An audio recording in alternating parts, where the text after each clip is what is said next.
Good morning. This is Anupama Sajeev along with my friend Treesa Samson going to take the seminar on topic forging. So let's see what is forging. Forging is actually a metal working process. In simpler words, it is a plastic flow of metal by the application of compressive force in which size and shape is changed permanently without failure. In other words, forging is a deformation process in which work is compressed between two dies, either using an impact or a gradual pressure to form the part. Using an example is given for forging is gear, jet engine turbines, the high strength part of automobiles, aircraft engines, etc. And the two figures given in this slide shows the forging process, metal forging process. This forging can be of two types, hot forging and cold forging. And the shape of raw materials in forging can be changed by repositioning and not by removing it. Forgeability. What is forgeability? The ability of a material to get forged by an external pressure is called forgeability. This forgeability can increase with temperature up to a point at which a second phase, example, from ferrite to austenite in steel appears, or if the grain growth becomes excessive. And the principle of operation in forging is that a bar or millet or a blank is compressed by the application of impact force or squeezing pressure to flow plastically in between two flat dies, as I have already said. This is the operation of forging. Now let's move on to grain flow characteristics in forging. There is a figure given in this slide which is forging, machining and casting.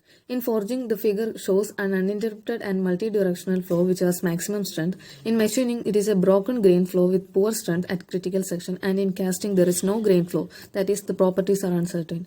And the forging has the ability to control grain flow. That's why forging is of utmost importance, and in this grain flow can be directed in specific directions for obtaining the best mechanical properties according to its application.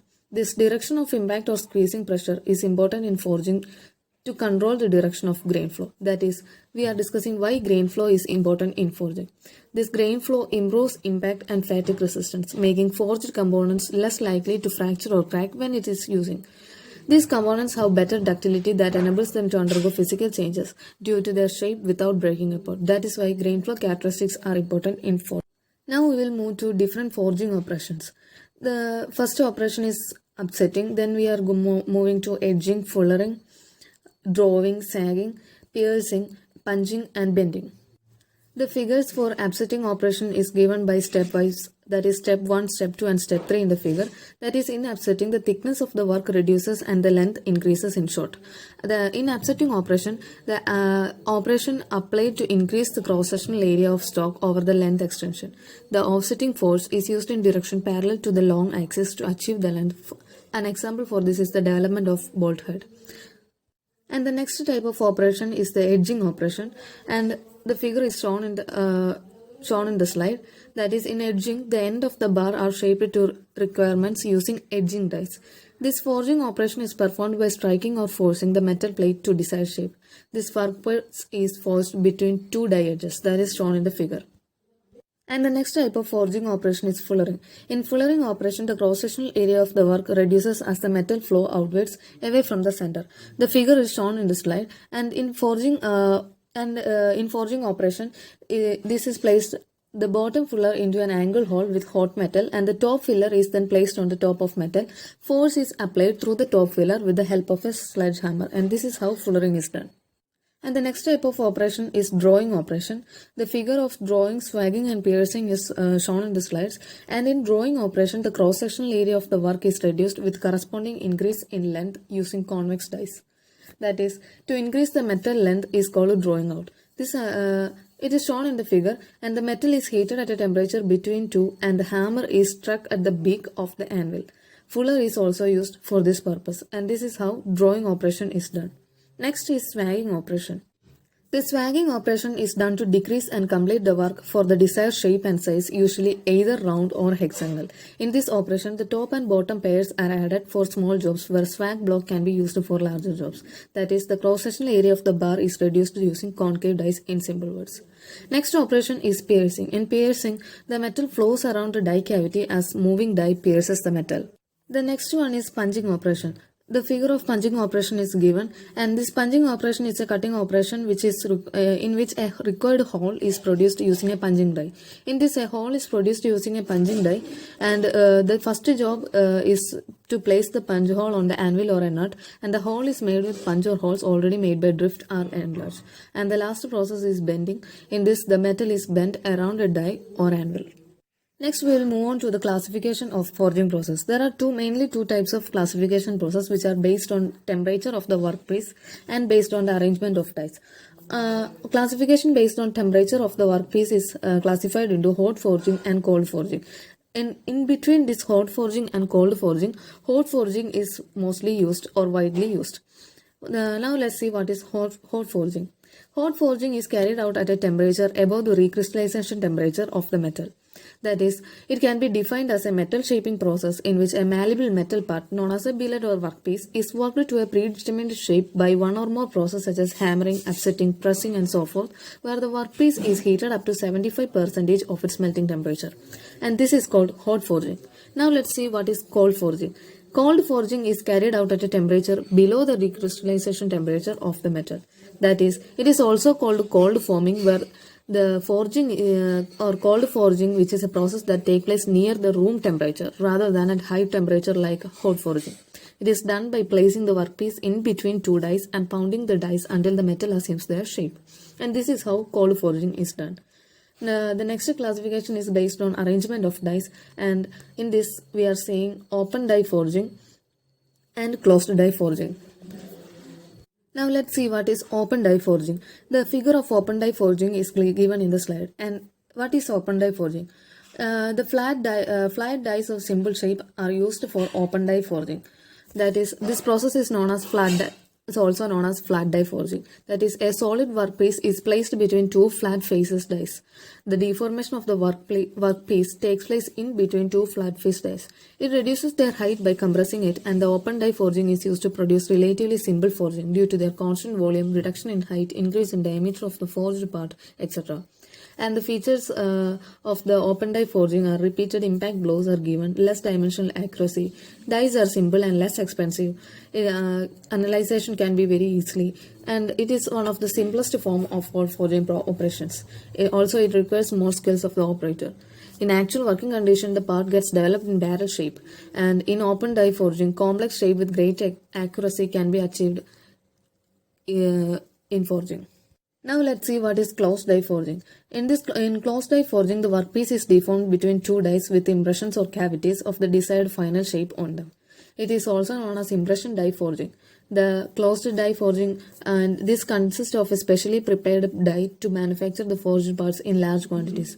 The workpiece takes the shape of the die cavity during the forging process. Some materials came outwards and form a flush. Generally, this type of process is used for mass production of high degree of accuracy, and complex shaped parts can be forged by this forging process. And the main features of closed die forging includes more number of dies are required depending on complexity of job.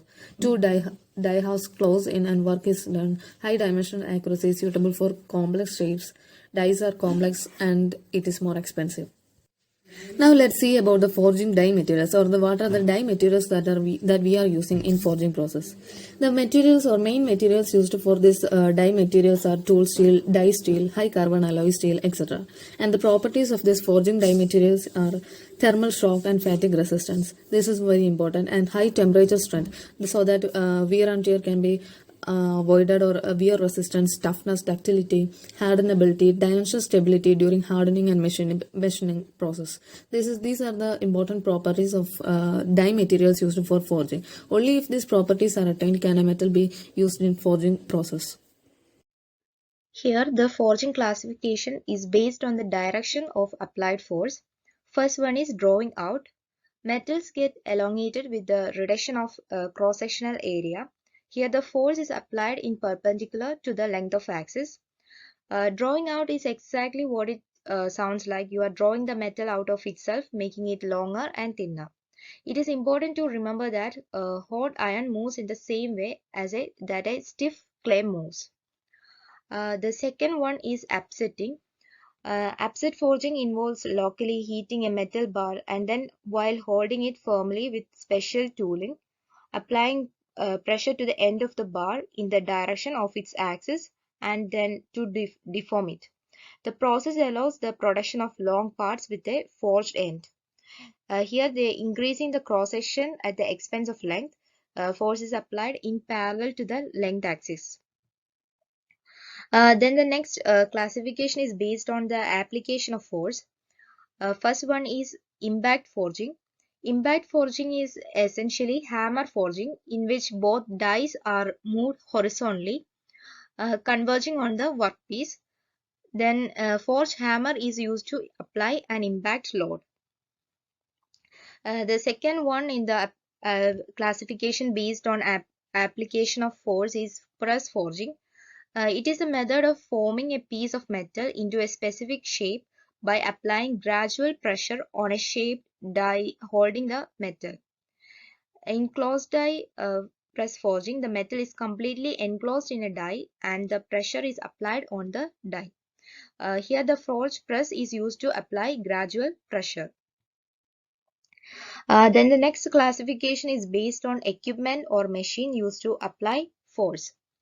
First one is Smith forging. Smith forging is also known as open die forging. A hammer strikes and deforms a metal on a stationary anvil.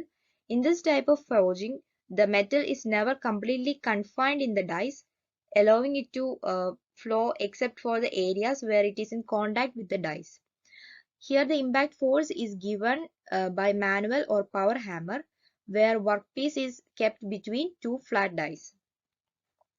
The second one is drop forging.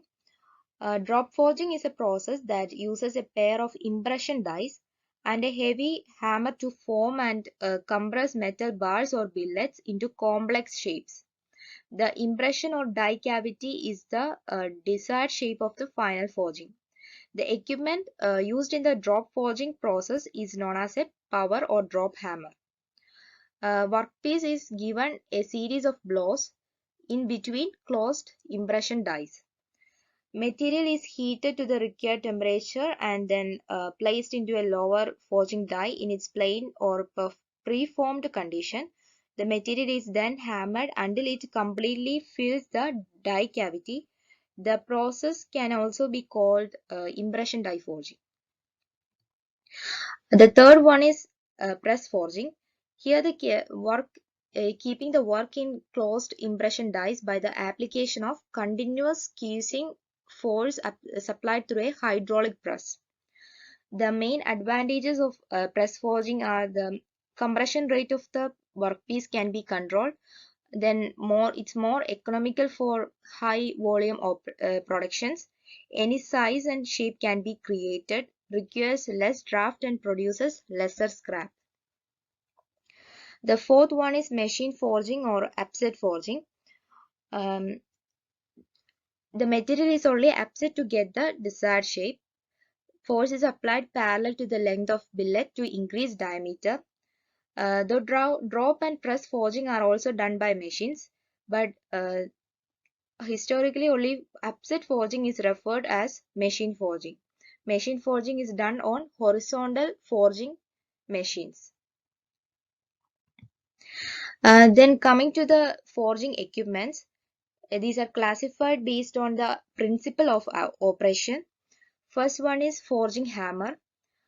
Forging hammers are used in the drop forging to form the metal between two dies. The force is applied by a falling weight of ram. Deformation of workpiece is due to the application of the kinetic energy of the ram. Here the first half of the die is attached to the anvil and the second part to the hammer. The material is placed in the lower die and then hammered with the upper one until the hot metal flows in all directions, filling the die cavity. Drop forging is the first industrial process which had been, we have discussed that, which had been developed for the closed die forging before the introduction of presses. Then there are two main classifications: mechanical board hammer and steam hammer. For mechanical board hammer, it is a stroke restricted machine.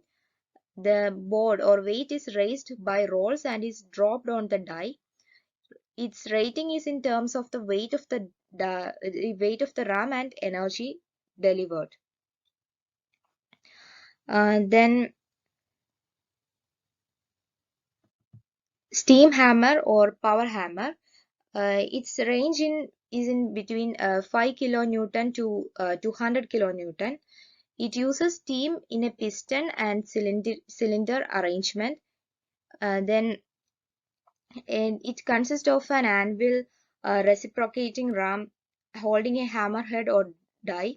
The workpiece is placed on the lower anvil or die, and the head or upper die strikes the workpiece. The power hammer is a direct descendant of the trip hammer, differing in that the power hammer stores potential energy in an arrangement of mechanical linkages and springs in compressed air or steam, and by the fact that it accelerates the ram on the downward stroke. This provides more force than simply allowing the weight to fall. Then predecessors like trip hammers, steam drop hammers, board or strap hammers used the power source to raise the ram or hammerhead but let it fall solely under gravity. Power hammers are rated by weight of moving parts that act directly on the workpiece. Then power hammers are then this includes weight of the parts that may consist of upper die, ram, mechanical linkage, arms and spring or ram piston and associated connecting rods. Specific design elements are dictated by the power source. Then it is mostly preferred for the closed die forging. Then the next classification based on forging for the forging equipment is forging press. A forging press uses a vertical ram to apply gradual controlled pressure to a die holding a workpiece. It is a similar process to drop forging, but it uses slow pressure instead of a series of blows. The slow movement of the ram penetrates deeper into the workpiece so that the workpiece undergoes uniform plastic deformation. Press forging dies can be open or closed. In open die forging, the die does not completely enclose the workpiece as we have discussed already. And in closed die method, the die completely surrounds the workpiece.